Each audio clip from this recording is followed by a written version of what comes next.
Hello guys, for today's video is gagawa tayo ng Mino Donut. So ayan, ipapakita ko muna yung mga ingredients na gagamitin ko. Ayan, so may itlog, yung silver po is candy po yun. Premium toppings, din may mallows, may vanilla, din syempre may lutoan. So ayan. And then, ito naman yung mga paglalagyan and mga equipment na gagamitin natin. So, ayan, may mixing bowl. So, kakaugas ko lang. And ayan, halo-haloin. Pinagsama-sama ko muna yung mga ingredients. Then, nilalagay na natin yung flour or yung cake flour o donut flour. So, ayan, nabili ko lang din yan sa Robinson sa murang halaga. Ayan. And next, mekos-mekos na natin. So, actually guys, mayroon naman wire waste yung panghalo. Kaso nga lang, tinatamad ako maghanap. Kaya spatula na lang. So, pwede naman yan panghalo. And ayan. So, haluin lang mabuti. And yan, naglagay na ako ng oil dun sa holes. And naglagay na ako. Nagluto na. And sobrang ganda nito guys. Kasi, mabilis lang siyang maluto. So, ayan. So, dahil nahirapan ako mag-video, pinahawak muna sa kaibigan ko yung camera. And, ayan. So, guys, kailangan nyo lang siyang i-check kasi after 2 minutes, so, ayan, luto na yan. So, kailangan mo lang yung baliktarin. And, dalawang flavor pala ginamit ko. Meron chocolate.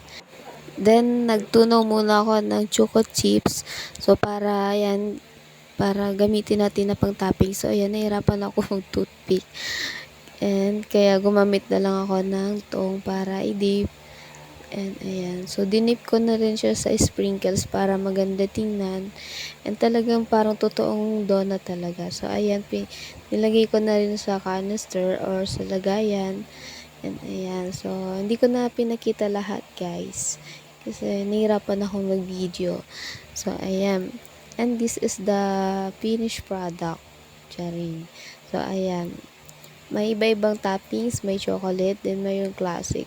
So, iniba-iba ko na yung toppings para may choices din yung mga customer natin. So, kaya, ayan, bili kayo sa akin guys. Mura lang yan, charing. Ayan, i-flex ko muna yung mga flavors and mga toppings na nilagay ko para may mga choices kayo. And yan, may mga natira pa. And, meron din yung sticker. Lalagyan ko siya ng sticker na thank you para naman to appreciate sa mga customer. Ayan. And, dito ka lang din nabili yan sa TikTok. So, click nyo na lang po yung yellow basket sa mga gusto din po mag-try. And, syempre, sa mga gusto rin matry yung gawa ko, bili na kayo. So, ayan.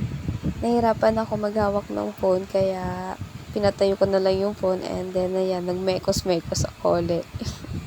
So, natagalan ako dyan. Actually, madaling araw na ako natapos. Ayan, matagal bago ako matapos. And then, yan guys. Support nyo naman ang small business ko, Charis. So, this is the final product. So, ayan, tapos na tayo. And, ayan na. And, ayan, naglista muna ako ng mga sa mga papa-order. And, ayan, halatang pagod na ang person.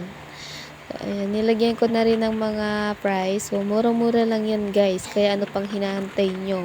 Mag-order na kayo. Char.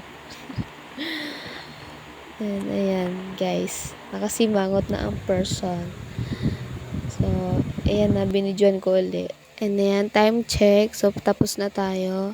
Ayan, 2:32 na madaling araw. So, bago tayo natapos. So, thank you guys sa panonood.